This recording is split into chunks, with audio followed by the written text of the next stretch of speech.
Assalamualaikum warahmatullahi wabarakatuh. Halo Sobat Piaut. Perkenalkan, nama saya Kansa Amaniula. Saya Ashwani Srina. Pada kesempatan kali ini kita akan menjelaskan sedikit tentang DAP atau Developmentally Appropriate Practice, yang mana artinya sendiri adalah praktek yang sesuai dengan perkembangan. Ngomong-ngomong nih, bahas DAP, kira-kira tuh DAP tuh pengertiannya tuh apa sih, Kak? Jadi DAP adalah sebuah pendekatan yang didasari dari penelitian tentang bagaimana anak berkembang dan belajar, serta bagaimana pembelajaran yang efektif untuk anak usia dini. Terus kira-kira nih kan udah tahu pengertiannya tadi. Tujuan sama perannya dari DAP ini tuh apa ya? Tujuannya jadi dalam DAP itu ada kerangka kerja, yang mana kerangka kerja itu didesain untuk meningkatkan pembelajaran dan perkembangan anak yang optimal. Sedangkan untuk perannya nih, jadi DAP ini kalau untuk guru itu dapat membantu menemukan fitrah anak atau yang biasa kita sebut juga dengan potensi anak, yaitu baik sebagai makhluk individu ataupun makhluk kelompok. Sedangkan untuk anak sendiri, DAP ini dapat membantu anak mencapai atau menghadapi tantangannya dalam perkembangan dan pembelajarannya. Oh iya, kan tadi kita udah bahas nih tentang pengertian DAP, tujuannya sama perannya.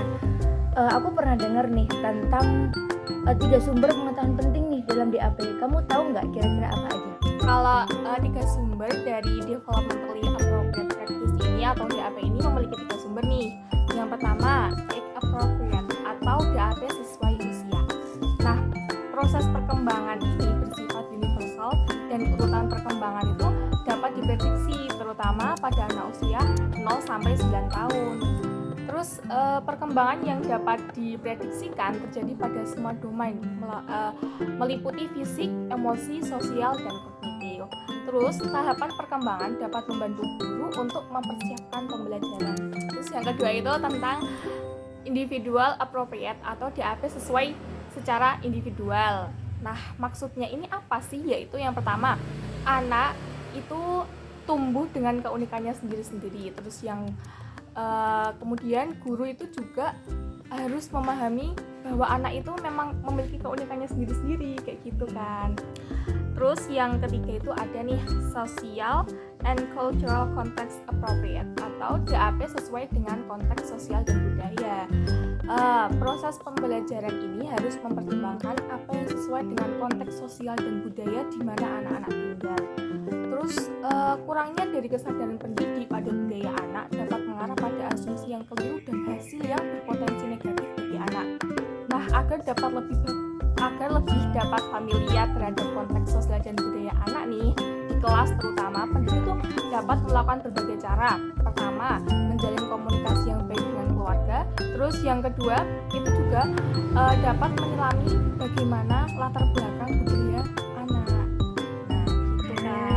Jadi itu 3 sumber yang sumber pengetahuan yang sangat penting ya dalam DAP. Oke.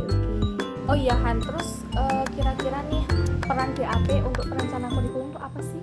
Oke, jadi peran DAP sendiri untuk perencanaan kurikulum itu ada beberapa peran. Sebelumnya, dalam perencanaan kurikulum itu sendiri harus memperhatikan 2 hal utama. Yang pertama, perkembangan anak dan pendekatan yang sesuai untuk digunakan dalam pembelajaran pada anak. Nah, selanjutnya ada beberapa aspek yang sangat penting untuk kita ketahui nih. Antara lain ada aspek kognitif, bahasa, sosial emosional, fisik, dan moral. Lalu kemudian ada aspek pendekatan, yang mana aspek pendekatan ini berkaitan dengan teori dan filosofi yang dipahami. Nah, beberapa pendekatan yang dapat digunakan antara lain Montessori, Reggio Emilia, Plain Street, High Scope, Creative Curriculum, dan Project Based. Nah, prinsip DAP sendiri itu sebenarnya menekankan bahwa pengembangan kurikulum mengacu pada filosofi, pada teori, dan pendidikan yang jelas. Jadi itu tadi tuh peran DAP dalam penyusunan kurikulum. Nah, itu tadi Sobat Piaut, peran dari DAP untuk perencanaan kurikulum. Nah, Sobat Piaut, itu tadi sedikit penjelasan dari kami mengenai DAP atau Development Appropriate Practice. Mungkin itu saja penjelasan kami pada kali ini. Kami pamit undur diri. Wassalamualaikum warahmatullahi wabarakatuh. Sampai jumpa lagi. Dia sendiri memiliki pengaruh seperti itu pada nah, jadi tadi itu peran dalam penyusunan kurikulum gitu. Sebagai awal itu tadi sedikit tentang penjelasan mengenai